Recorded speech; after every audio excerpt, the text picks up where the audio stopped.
The time of reckoning has come.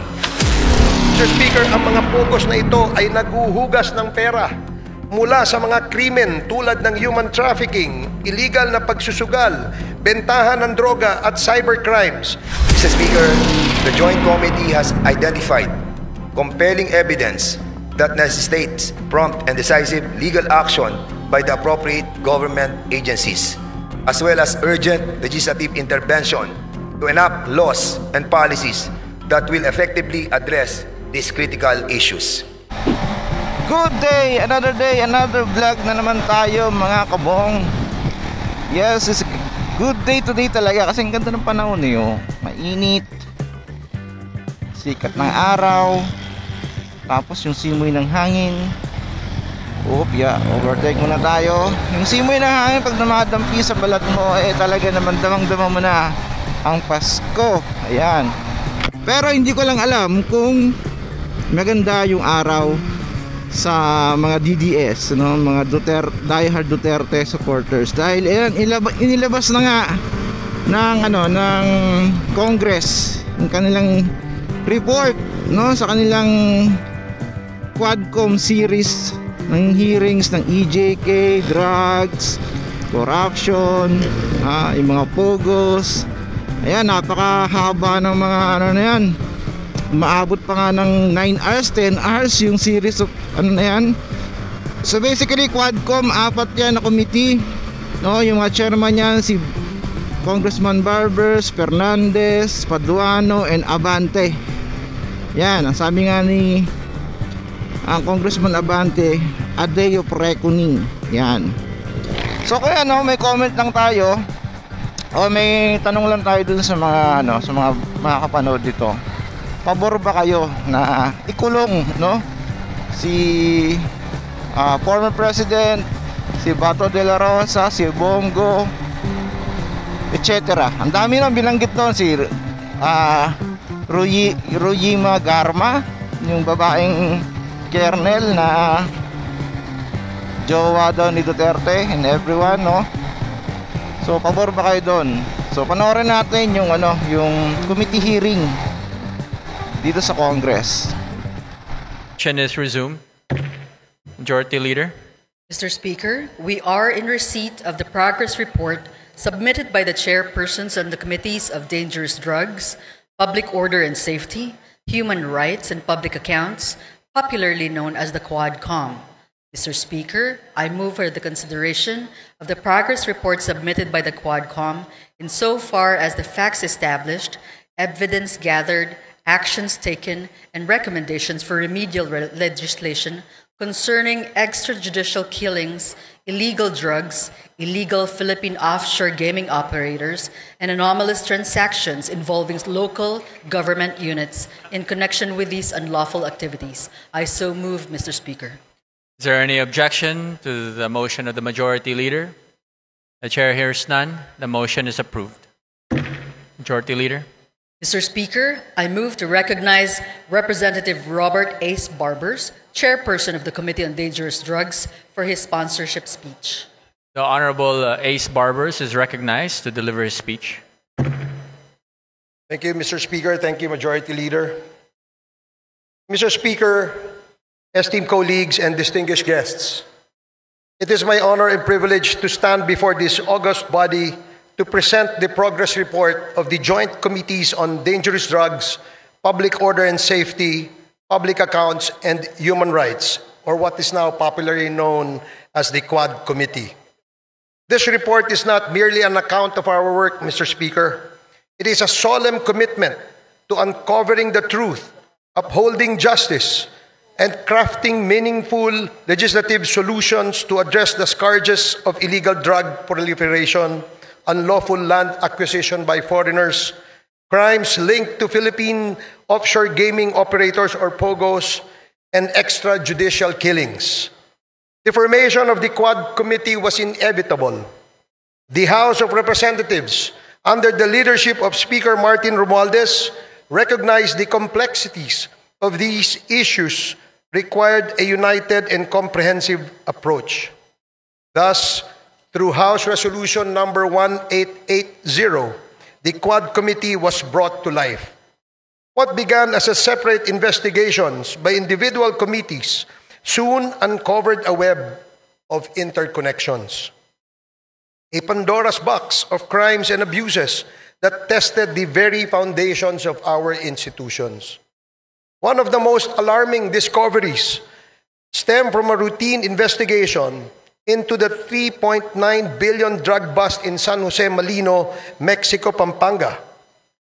The probe unearthed the illicit operations of Empire 999, a company owned by foreign nationals masquerading as Filipino citizens. This led to the revelations of massive illegal land acquisitions involving hundreds of hectares of agricultural lands in direct violation of our Constitution.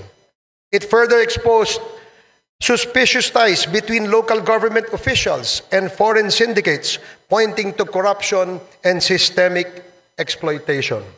Mr. Speaker, our inquiry delved deeper into the operations of these entities and uncovered an even more sinister reality. Their connections to the illegal drug trade and organized crime activities facilitated by POGOs. What was initially presented as a revenue-generating industry has instead become a breeding ground for illegal activities such as human trafficking, money laundering, investment scams, cybercrimes, and even murder. Sa ating investigasyon, Mr. Speaker, ay nakita natin na ang modus operandi ng mga POGOs ay gumamit ng mga Pilipinong dummies bilang mga nominal na may-ari upang magtatag ng mga korporasyon na nagpapahintulot sa mga dayuhan na iwasan ang mga batas na naglilimita sa pagmamay-ari at operasyon sa mga industriya tulad ng gaming at real estate. Ang mga korporasyong ito ay may mga magkakaugnay na layers upang itago ang tunay na pinagmulan ng pondo at pagkakakilanlan ng mga operators na nagpapahirap sa mga otoridad na masubaybayan ang mga iligal na mga aktibidad. Mr. Speaker, ang mga POGOs na ito ay naguhugas ng pera mula sa mga krimen tulad ng human trafficking, illegal na pagsusugal, bentahan ng droga at cybercrimes sa pamamagitan ng pagpapadaan ng pondo sa mga bank account, pagbili ng ari-arian at iba pang mga instrumentong pinansyal na pinapalabas na lehitimong operasyon ng kanilang mga negosyo. Ang ganitong layering ay hindi lamang nagtatago sa iligal na pinagmulan ng pondo, kundi pinapaliit din ang binabayarang buwis at pinoprotektahan ang mga operator mula sa pagkakadiskubre. Mr. Speaker, karaniwang pinapadali ang mga iskim na ito ng mga tiwaling opisyal at empleyado ng ating gobyerno, ng ating mga regulatory agencies at mga institusyong pinansyal kapalit ng suhol na naglalagay sa peligro ng sistema ng batas at pananalapi sa ating bansa. But perhaps the most chilling revelations, Mr. Speaker, pertains to the extrajudicial killings that have scarred our nation's history. The investigations brought to light a harrowing narrative of abuse of power and institutional impunity during the Duterte administration. Witness testimonies corroborated by evidence revealed a system that incentivized the killing of suspected drug personalities, a system modeled after the so-called Davao template and replicated nationwide. Mr. Speaker, this is not merely a report of the past wrongdoings, but a call to action. The Quad Committee has responded by filing concrete legislative measures aimed at addressing the gaps in our legal framework. Number 1, House Bill number 10986, classifying and penalizing extrajudicial killings as heinous crime while providing reparations for its victims. Number 2, House Bill number 10987, prohibiting all forms of offshore gaming operations in the country with severe penalties for violations. Number 3, House Bill number 11043, allowing civil forfeiture of unlawfully acquired real estate properties by foreign nationals. Number 4, House Bill number 11117, providing for the administrative cancellation of birth certificates fraudulently obtained by foreign nationals. In addition to these proposed bills, Mr. Speaker, our inquiries have already yielded significant actions. Number 1, the Joint Committee inquiry prompted authorities to reopen investigations into the murders of Police General Wesley Barayuga, former Albuera Leyte Mayor Rolando Espinosa, and 3 Chinese nationals killed inside the Davao prison in Penal Farm. 2, the certificate of registration of or incorporation of Empire 999 Realty Corporation was revoked by the SEC. Number 3, the Philippine passport of Mr. Kai Kimeng, also known as Mr. Willie Ong, and Yang Jiazheng, also known as AD Tai Yang, were cancelled by the concerned government agencies. The findings of the Joint Committee led to the filing of legal cases against Go Waping, also known as Alice Leal Go, including charges of human trafficking and graft and corruption. Number 5, the chairperson of the PAOK directed the Anti-Money Laundering Council to file for court-issued freeze orders or provisional asset preservation orders against assets linked to unlawful activities. These include the following corporations: Lucky South Limited Corporation, Whirlwind Corporation, Biancham Holdings and Trading Incorporated, Empire 999 Realty Corporation, Sunflare Industrial Supply Corporation, Yatay Industrial Park Incorporated, Mexico 999 Industry Realty and Development Corporation. These actions underscore the progress achieved through our investigations in addressing systemic crimes and abuses. We have also recommended, Mr. Speaker, amendments to relevant laws, including the Anti-Money Laundering Act, the Anti-Trafficking in Persons Act, the Civil Registry Law, the Anti-Dummy Law, the Bank Secrecy Law, the new Philippine Passport Act, the Comprehensive Dangerous Drugs Act, the Cybercrime Prevention Act, the Tariff and Customs Code, the Revised Corporation Code, and the Local Government Code, among others. Mr. Speaker, in total, we have recommended at least 30 proposed legislations, and these measures aim to strengthen our legal frameworks and ensure that such abuses and misdeeds are prevented in the future. The Quadcom likewise recommends the filing of appropriate charges against the following. Number 1, personalities linked to the illegal drug trade, particularly those implicated in the seizure of 360 kilograms of shabu in Mexico, Pampanga. Kai Kimeng, alias also known as Willie Ong, Yang Jiazheng, also known as AD Tai Yang, Mayor Teddy Tumang, and all the incorporators of Empire 999.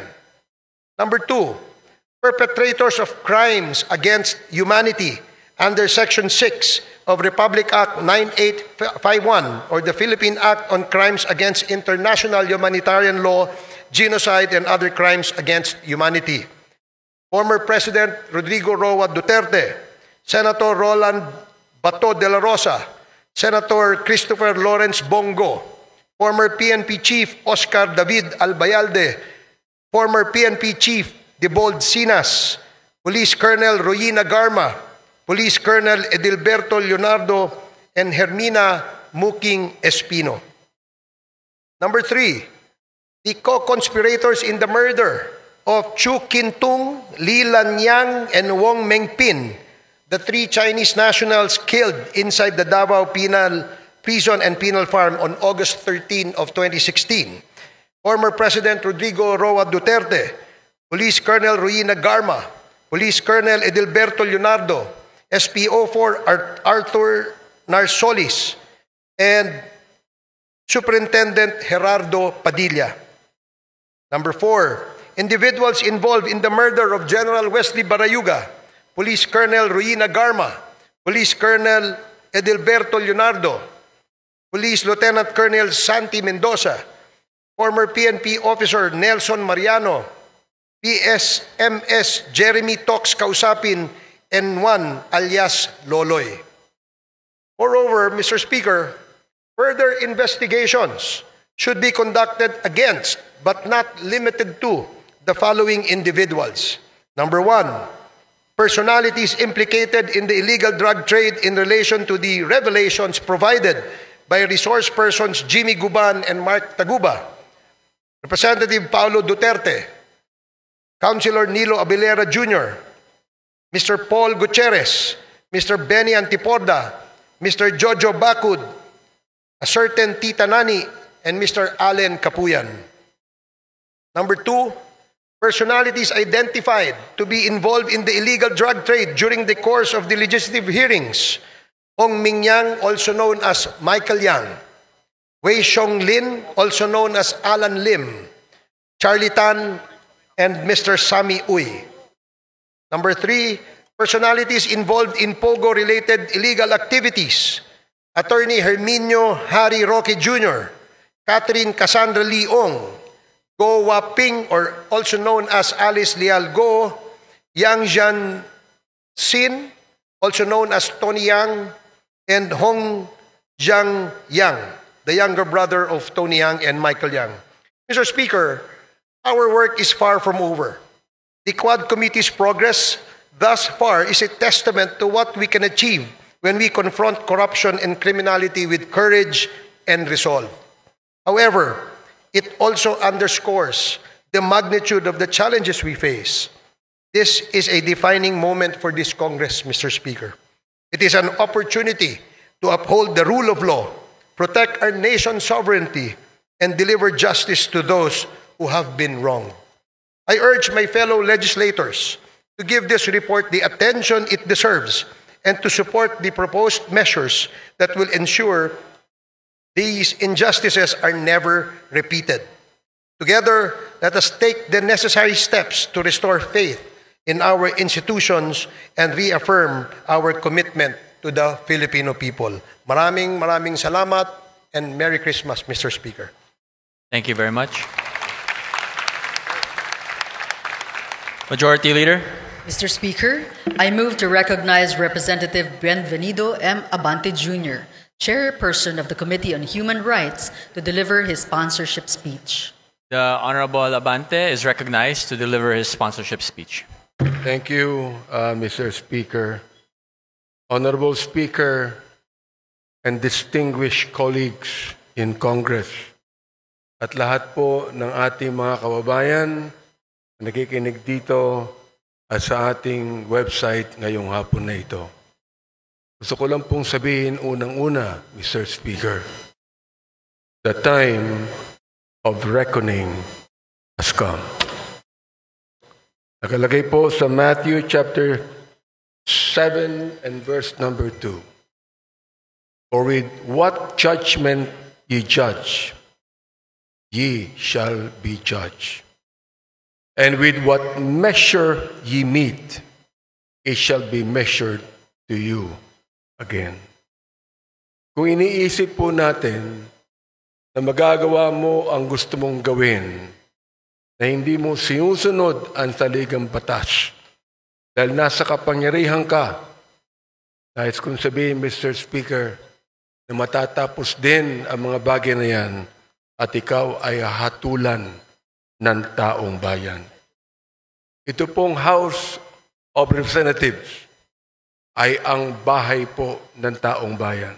Sapagkat tayong lahat ay inelect ng taong bayan upang tayo ay magbusisi ng lahat ng katiwalaang nangyayari sa ating pamahalaan.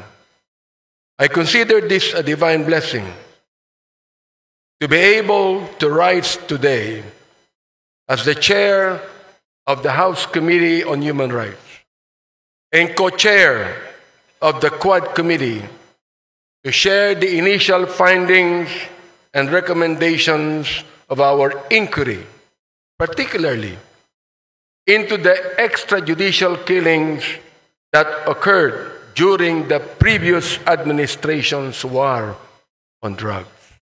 Inuulit ko po, Mr. Speaker, kakampi ako ng dating administrasyon kapag pinag-uusapan po ang pag-alis ng droga sa ating bansa. Sinabi ko po ito sa ating dating Pangulo. Ang hindi ko lang maintindihan kung bakit kinakailangan merong mapatay na more than 30,000 people upang mawala ang drugs na ito. Nawala ba ang drugs? Hindi. Nandun pa rin, Mr. Speaker. Indeed, there is a season for everything and a time for every purpose under the heaven, as made clear by the Lord in chapter 3 of the book of Ecclesiastes. This is the most opportune time for the Joint Committee on Dangerous Drugs, Public Order and Safety, Public Accounts, and the Committee on Human Rights to present to you a progress report on our inquiry in aid of legislation. After 13 rigorous and thorough hearings of the so-called Quad Committee, we are confident that we have gathered substantial findings backed by competent evidence to make the requisite recommendations to this legislative body and to the appropriate government agencies for appropriate and decisive action. There was systematic violation of human rights and blatant disregard of due process. The deep probe into the extrajudicial killings, or AGKs, that occurred during the administration of former President Rodrigo Roa Duterte's war on drugs yielded a far deeper tragedy into the lives of the Filipino people rather than the protection and preservation thereof that it was heralded to accomplish. The numbers, Mr. Speaker and my dear colleagues, speak the scary truth. According to data from the Philippine National Police from July 1, 2016 to June 30 of 2022, 7,640 individuals were killed in official police operations. Of these documented deaths, 7,173 were drug pushers, 440 were drug users that should have been rehabilitated, not killed, and only 21 were drug lords. Mr. Speaker, from as far back as May 15, 2024, when my committee started digging into the EJ case, we had been presented with multiple reports indicating that there had been massive nationwide drug-related killings within the period July 2016 to June 2022. The killings were classified either as police operations or perpetrated by unknown perpetrators, which is no different from the Sinaloa type of killings in Latin America, which were notorious at the time, the drug cartel in Latin America. The 2017 Year-End Accomplishment Report of the Duterte administration highlighted as key accomplishments, my dear Speaker, the deaths of 3,967 drug personalities and 16,355 homicide cases under investigation as of 30 September 2017. The PNP reported that there was a total of 7,640 illegal drug suspects who died in police operations, 2,053 of which were recorded in the first 6 months of the Duterte presidency from July to December 2016. No less than the United Nations Office of the High Commissioner for Human Rights noted that there were at least 8,663 drug-related killings as of February of 2019, while academic research, the HUS project of the Third World Studies, University of the Philippines, gathered around 5,348 recorded deaths. The Free Legal Assistance Group cited unassailable data in a Supreme Court and bank extended resolution that indicated that the Duterte administration's anti-drug war from July 1, 2016 to November 27, 2017 recorded a staggering total of 20,322 deaths, or a daily average of 39.46 deaths. Mr. Speaker, and my dear colleagues, was the war on drugs truly aimed at dismantling the drug syndicates and put an end to this illegal and immoral trade? Or was it an all-out assault on the poor and vulnerable to cover up the former? Gusto ba talaga nitong durugin ang mga drug lords at ang illegal drug industry?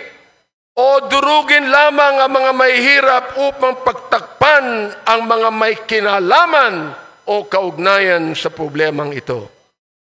Clearly, the war on drugs, while touted as the formidable solution to the country's drug menace, had resulted in the systematic violations of our constitutional rights to life, human dignity, and due process. Ang sagradong buhay na tanging bigay ng poong may kapal ay hindi kailanman dapat pawiin ng sinuman. Ang sabi po ng Diyos, "Thou shalt not kill." But the war on drugs resonated a policy of kill, kill, kill. As the former president has always said, shoot them dead. The role of leadership in a culture of impunity. How did we get here? Paano ito nangyari? One cannot look at all the evidence and not come to this credible and undeniable conclusion that former President Rodrigo Roa Duterte's public pronouncements encouraged, facilitated, and normalized the killings and emboldened some of our policemen who are supposed to be the protectors of the people to carry out the same. His release of unverified narco lists further exacerbated the violence as individuals were targeted based on flawed, inconsistent, and malicious information. Isa sa mga biktima nito, si former Iloilo City Mayor Jed Patrick Mabilog. In 2014, then Mayor Mabilog was named as I quote, top 5 best and outstanding mayors in the world. In the 2014 World Mayor Awards, mula sa short list ng best mayors in the world na isama sa drug list ni Pangulong Duterte, nasira ang pangalan ni Mayor Mabilog. He was forced to relocate himself and his family to a foreign land, and he was threatened with death, all because of unverified, unreliable list. We discovered, Mr. Speaker and my dear colleagues, that the previous administration's war on drugs was fueled by a perverse reward system that incentivized extrajudicial killings under what we now know as the Davao Model. Ano ang Davao Model? Under this system, police officers were given monetary rewards for killing drug suspects, transforming the duty of law enforcement from a system driven by justice into a system driven by bounties. Testimonies from Police Lieutenant Colonel Jovi Espinido, Police Colonel Ruyima Garma, and other officials confirm the existence of this system.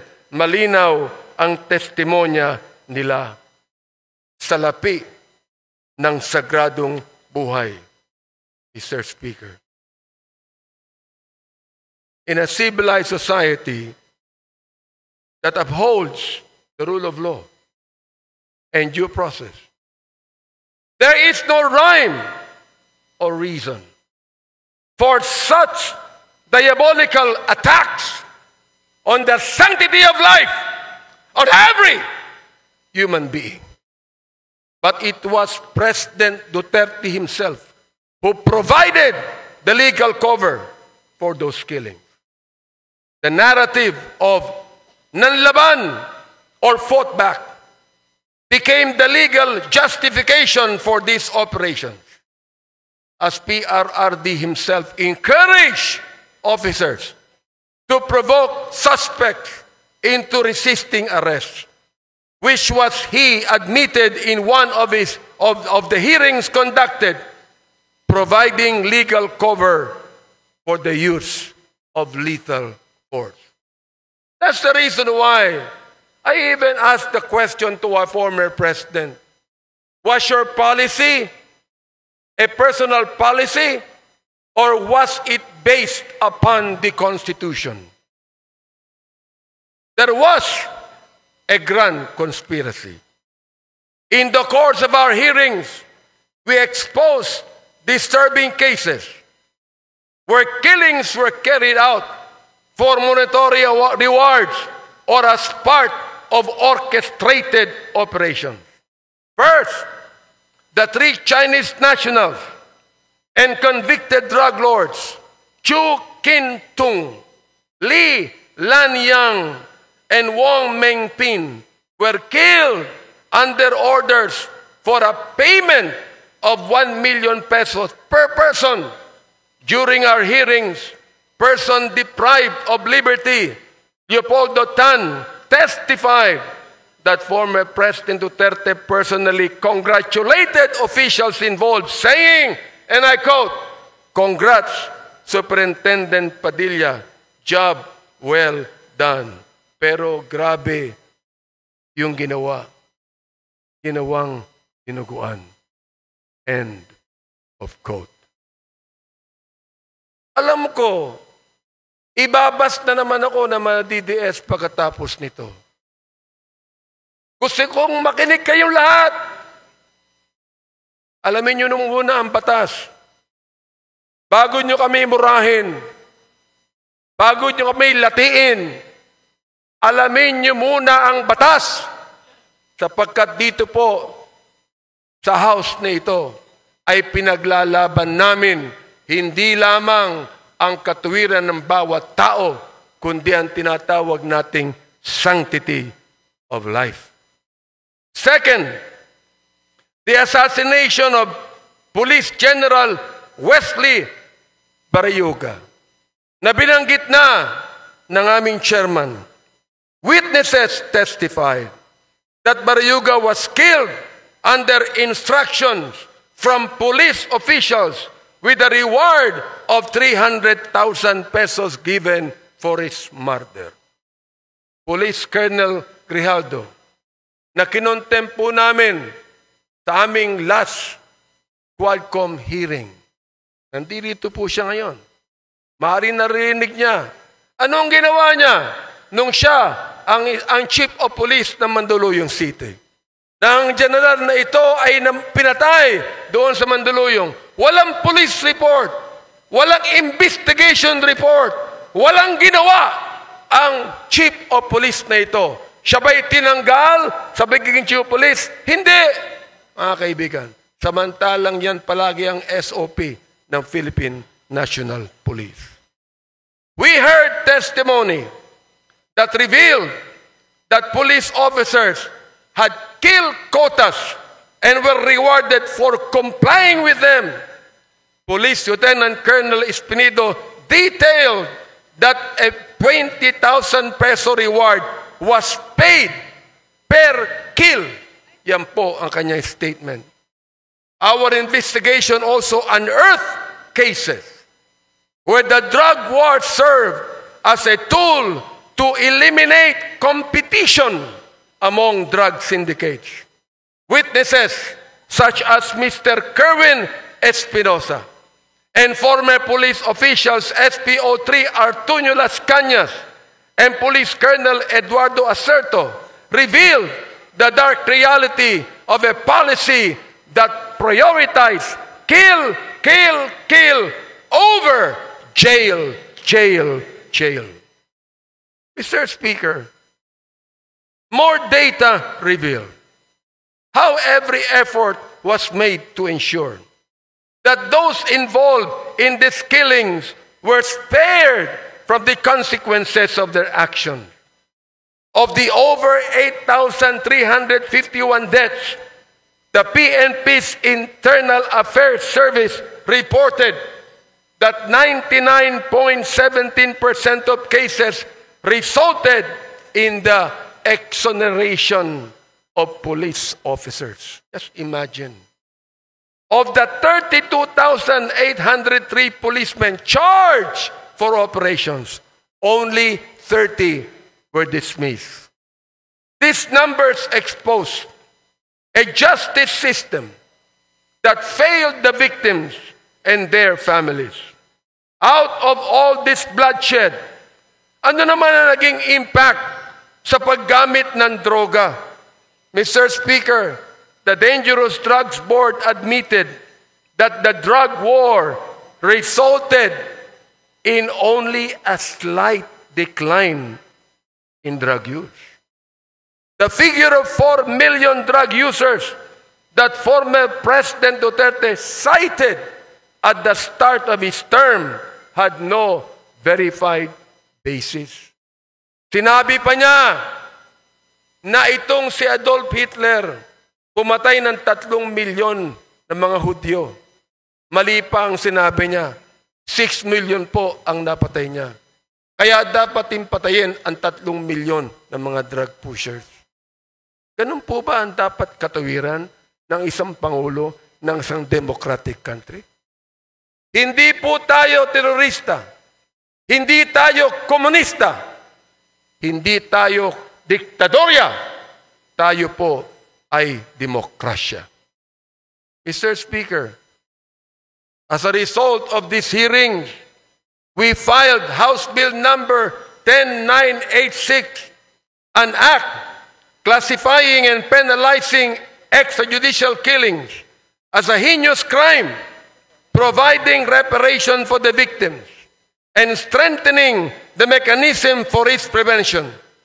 This bill, otherwise known as the Anti-Extrajudicial Killing Act, defines extrajudicial killing as any killing other than that imposed by the state pursuant to the provisions of the Constitution on heinous crimes, or a deliberate and arbitrary killing of any person not authorized by a previous judgment pronounced by a competent court, committed by a public officer, personal authority, agent of a personal authority, or any person who is acting under the actual or apparent authority of the state.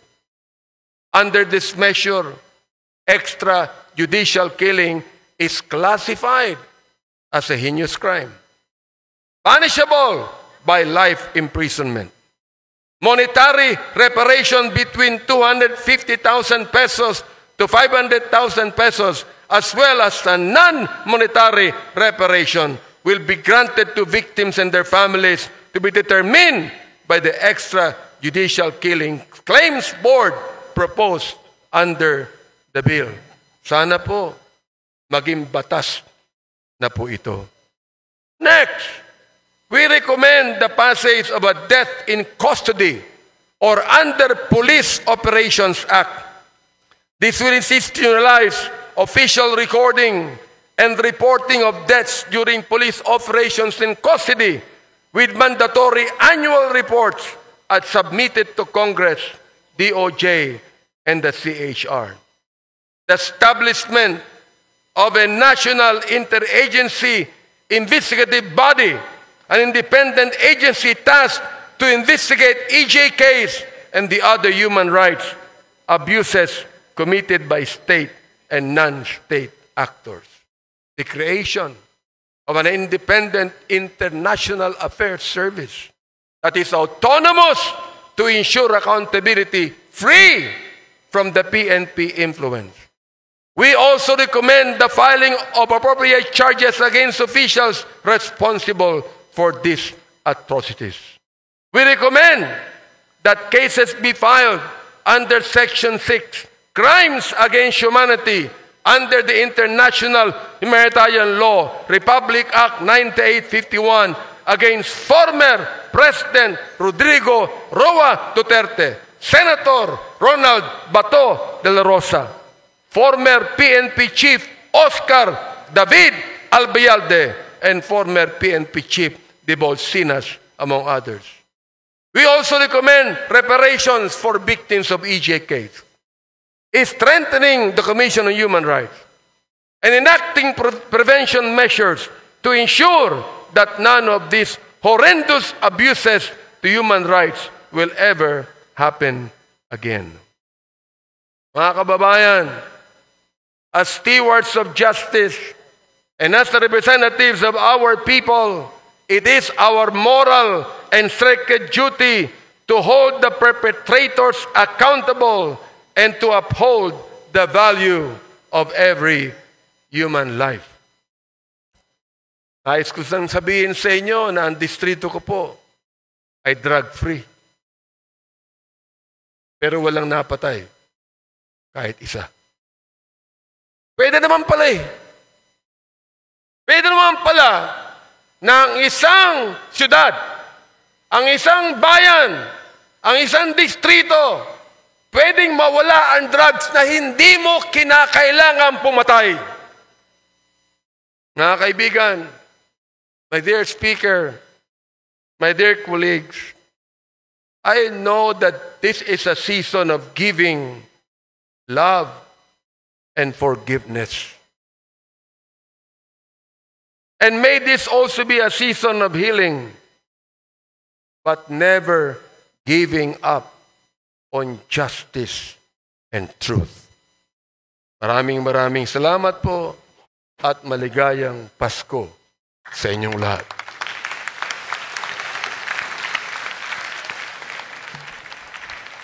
Thank you very much, Majority Leader. Mr. Speaker, I move to recognize Representative Dan S. Fernandez, Chairperson of the Committee on Public Order and Safety, to deliver his sponsorship speech. The Honorable Dan Fernandez is recognized to deliver his sponsorship speech. Thank you so much, Mr. Speaker. Maraming po salamat at don't worry, maikli lang po to, hindi katulad nung kay Chairman Abante na napakahaba at napaka-emotional. Mr. Speaker, distinguished colleagues and guests in the plenary hall, magandang hapon po sa ating lahat. It is my honor to present, together with my co-chairs of the Joint Committee comprising the Committee, Dangerous Drugs, Public Order and Safety, Human Rights and Public Accounts, also known as the Quadcom. This progress report outlining the facts established, evidence gathered, actions taken, and recommendations for remedial legislation concerning extrajudicial killings, illegal drugs, illegal Philippine offshore gaming operators, and anomalous transactions involving local government units in connection with these unlawful activities. To date, the Joint Committee has conducted 13 public hearings and has obtained numerous testimonies of witnesses and documentary evidence in the course of its inquiry. Mr. Speaker, the Joint Committee has identified compelling evidence that necessitates prompt and decisive legal action by the appropriate government agencies, as well as urgent legislative intervention to enact laws and policies that will effectively address these critical issues. With respect to POGOs, the Joint Committee found a discernible pattern regarding their creation and operation. It starts with foreign nationals using fake documents to acquire Filipino identities, followed by land acquisition to establish POGO facilities. The construction of several buildings worth billions of pesos, the execution of lease agreements between two corporations with interlocking ownerships, followed by the application for POGO license with the Philippine Amusement and Gaming Corporation. This was also established that criminal syndicates composed of Chinese nationals pretending to be Filipino citizens operate within the country and are responsible for various criminal activities facilitated through POGOs, including human trafficking, internet scams, and money laundering. Some of these Chinese nationals have links to the drug trade. These POGO companies include Hongsheng Gaming Technology in the Baofu compound in Bamban, were facilitated by Go Waping, also known as the former Bamban Mayor Alice Guo. Lucky South 99, situated in the Whirlwind Corporation, leased property in Porac, Pampanga, identified with Catherine Cassandra Leong and attorney Herminio Harry Roque Jr. At kasama rin po dito si Sean Wei Technology owned by Alan Lim, also known as Wei Xiong Lim, together with his wife, Rose Nono Lin. The findings of the Joint Committee have led to the filing of cases against Guo Waping, Catherine Cassandra Leong, and attorney Harry Roque, and several other Chinese and Filipino incorporators of POGO companies for qualified human trafficking. Money laundering cases have also been lodged against them.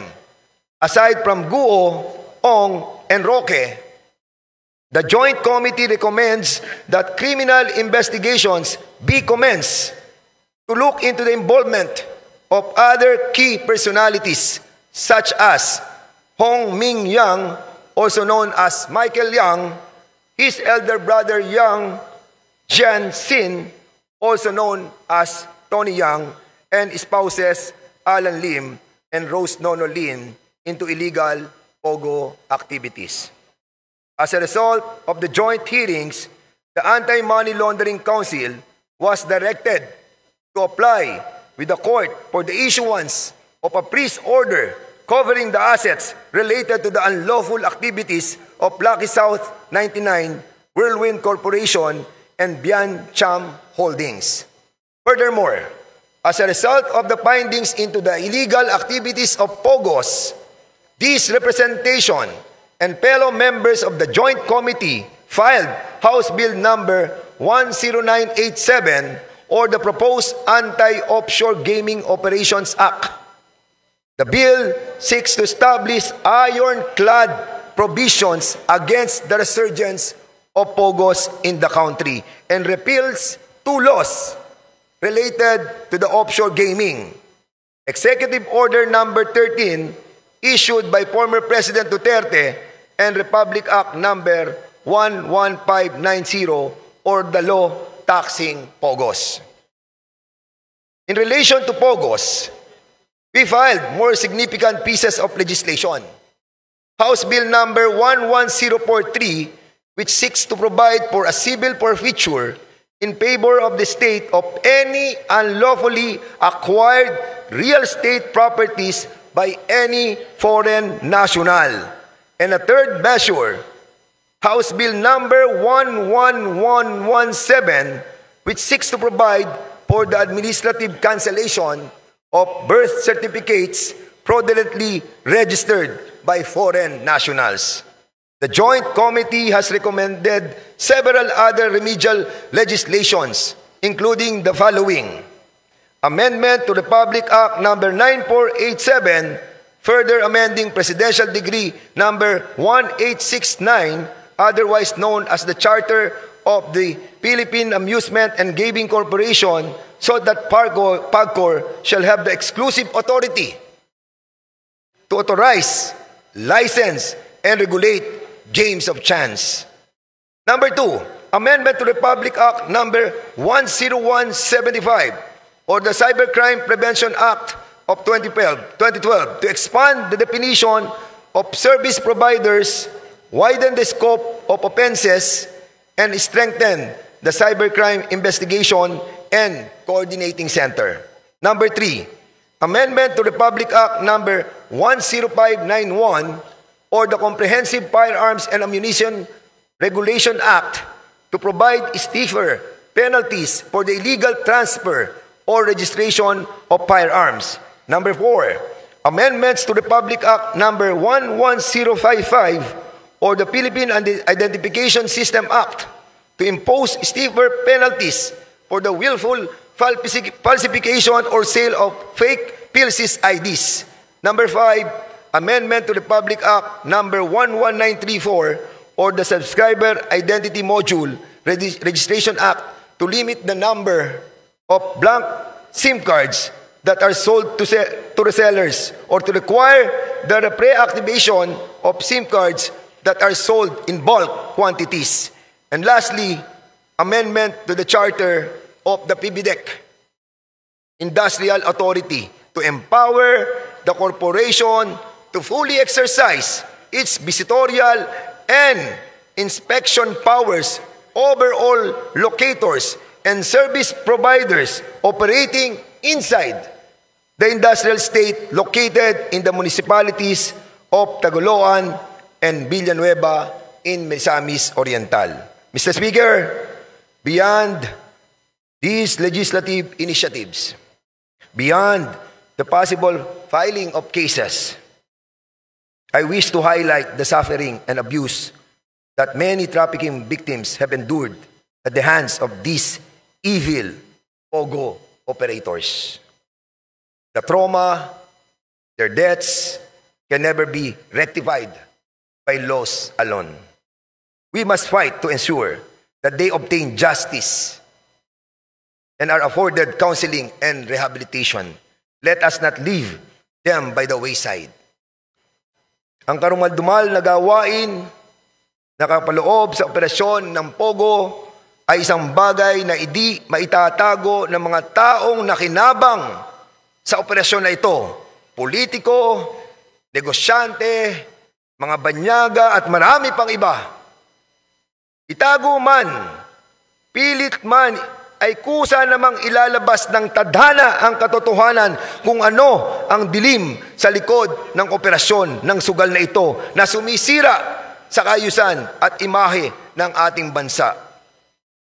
Ang mga buhay na mapabanyaga man o lokal nating kababayan na kinuha ang kanilang buhay ng mga mapag-abusong tagapamahala ng mga POGO ay ibinubulid na ang kaluluwa sa impyerno. Direct and indirect participation in the operation of POGO must pay the price. Di po pwede nakalimutan na natin ang nakaraan at mag-move forward na tayo. We hope that the Executive Department, Mr. Speaker, through our President, Ferdinand Bongbong Marcos, will give justice to the families of the innocent people who are all victimized by these greedy crooks whose sole objective was to enrich themselves with POGO money. Tapos na po ang mapag-abuso na kalakaran sa operasyon ng POGO. We are in the process of cleaning and wiping out the remnants of a bad memory that will linger in the minds of our people. We must strive to bring back to our country the respect that was lost due to the legalization of the POGO operations, and tell the whole world that this tiny nation that is living in peace and harmony has fought and won against the corruption, the atrocities, and the evilness of POGO. Finally, Mr. Speaker, we offer this progress report to our countrymen, many of whom have tirelessly followed our hearings and have placed their trust in the Quadcom. Taus-puso po ang aming pasasalamat sa inyong walang sawang pagsubaybay, sa inyong buong suporta at tiwala. We stand with you in the pursuit of truth and justice. Maraming salamat po. Thank you very much.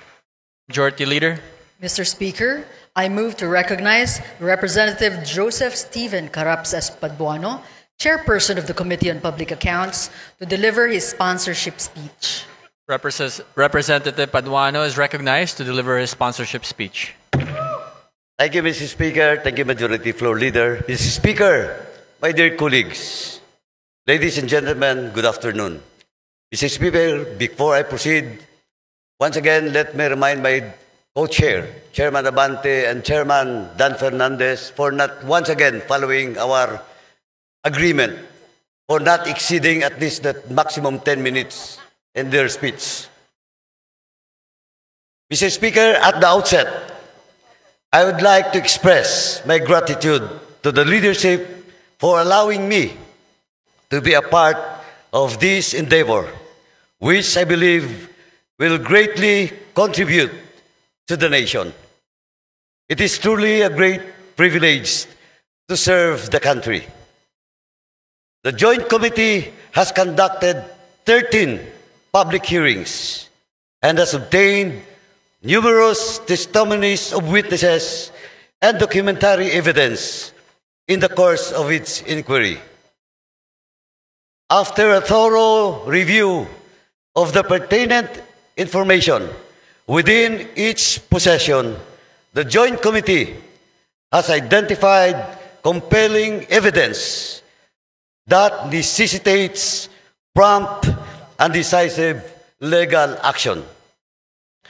On the part of the Committee on Public Accounts, this began with this investigation into the anomalous property transactions in Mexico, Pampanga, particularly those involving former Mayor Teddy Tumang and his assistant, Mr. Roy Gomez.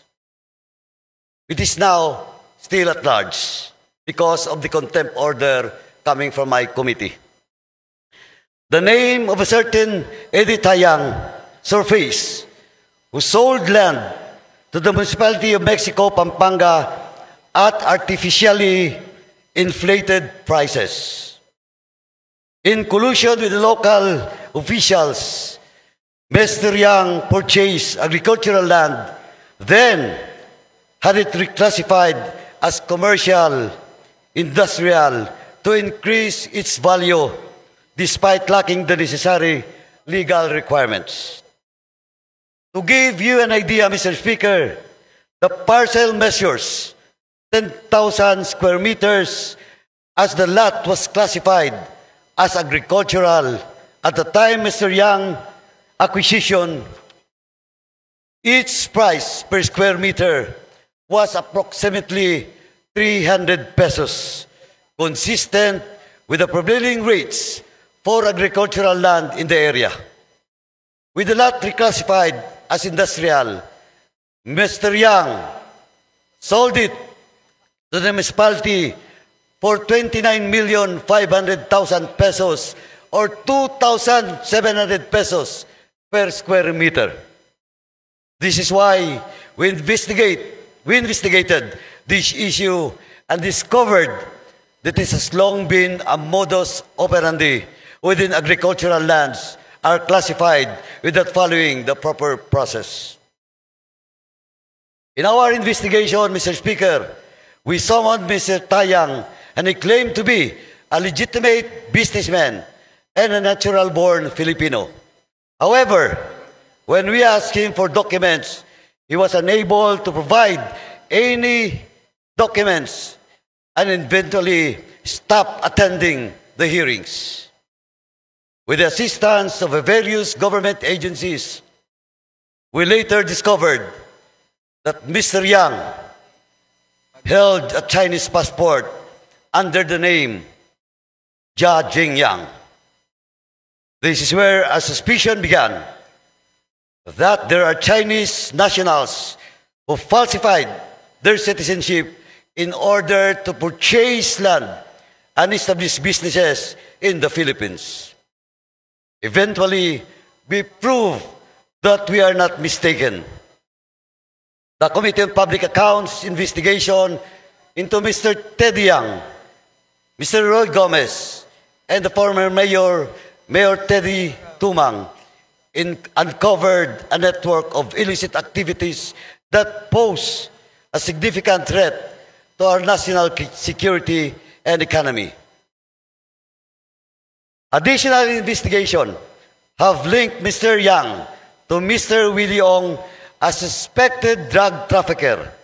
In 2023, a warehouse located in Mexico, Pampanga was raided, resulting in the seizure of approximately 3.6 billion worth of shabu. This warehouse belongs to Empire 999, and the land where the drug warehouse was constructed was previously owned by the Tumang family. Records from the Land Registration Authority reveal that Ong, Tayang, and Empire 999 have acquired at least 320 land holdings across the country in violation of the constitutional limitation on land ownership. Mr. Speaker, former Mayor Teddy Tumang admitted meeting with Mr. Tayang several times and even went to China together for a business trip. Mayor Tumang likewise admitted knowing personally suspected drug lord Kai Kiming aka Willie Ong. Relevantly, the Anti-Money Laundering Council confirmed that Willie Ong and Mayor Teddy Tumang, through his company, the Morning Sun Industries, have conducted financial transactions with each other. Mr. Speaker, this is just the tip of the iceberg.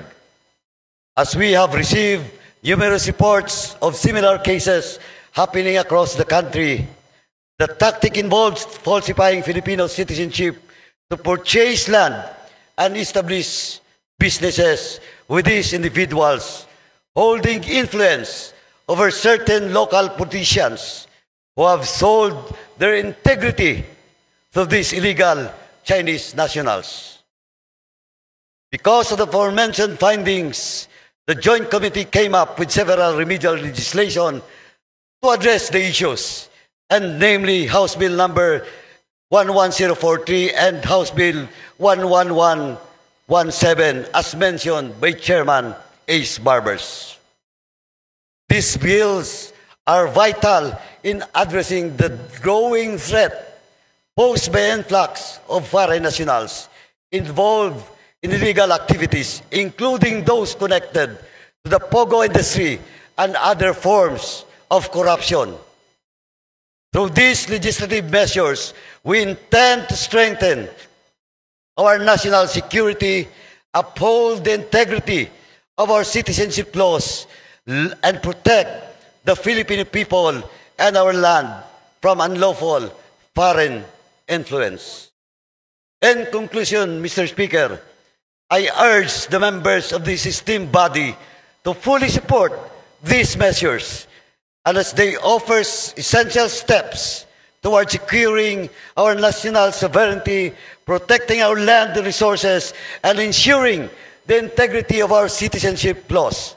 By enacting these measures, we take a strong stand against the exploitation of our systems by foreign nationals and criminals, and we create lasting solutions to safeguard the interests of the Filipino people.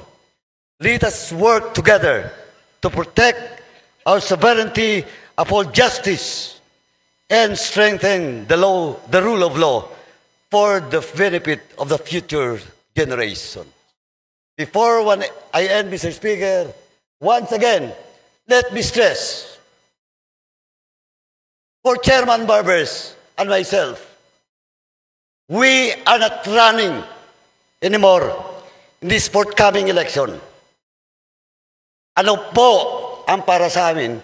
This is all about for the love of country, to protect the future generations. Kaya po ang panawagan, tuloy ang Quadcom, tuloy ang laban. Maraming salamat po. Thank you very much. Majority Leader. Mr. Speaker, I move for the adoption of the findings and recommendations as contained in the progress report submitted by the Quadcom. There is a motion to adopt the findings and recommendations as contained in the progress report submitted by the Quadcom. Is there any objection? Chair hears none. The motion is approved. Ayun na nga, no, naalala nyo, no, si pangalan nito, Erap Estrada, kinakulong, di ba? After nung bumaba siya sa pwesto, hindi naman siya na-impeach eh. Bumaba siya sa pwesto, pinakulong. Tapos si Gloria, no, pinakulong din, no? Ang trabaho niya si Laila de Lima, di ba? Naalala niyo yung stretcher sa leeg? Ay, straight yung sa neck brace tsaka yung wheelchair. Yan, oh. Binalikan din si Gloria. And then after kay Gloria si Pinoy, hindi naman nakasuhan si Pinoy eh.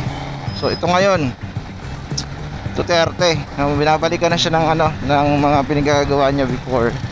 So kasi pangit kasi yung konsepto natin na dapat pumabor tayo sa ganito sa ganyan. Tayong mga botante, no? Tayong mga ordinaryong mga tao, dapat ang pinapaboran natin yung ano yung tama, ano yung hustisya, ika nga. Dahil yung hustisya nga para sa lahat yan. Pero admitted din naman, siyempre sa may pera, pag may pera ka, ayan, ikaw yung mananaig talaga.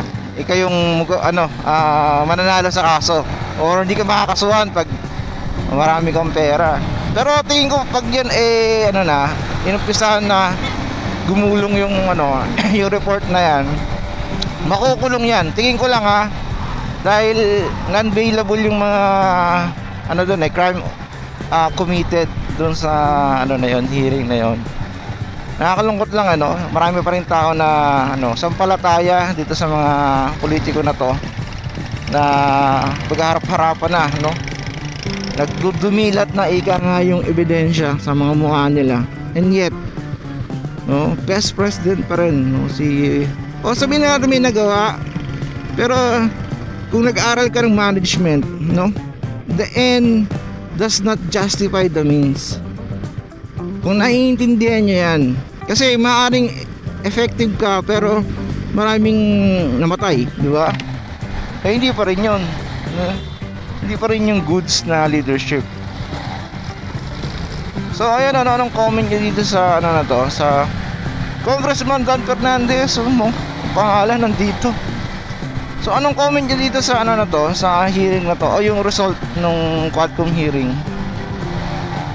Comment nyo naman kung meron kang mga insights and everything, bilang open naman yung comment section natin yan, hindi naman tayo nagbubura ng comment. So yun lang, kung gusto mo yung content for the day, consider to subscribe and hit that notification bell para notify ka sa mga future uploads natin, dahil magpa-park na tayo dito. Okay, wala parking.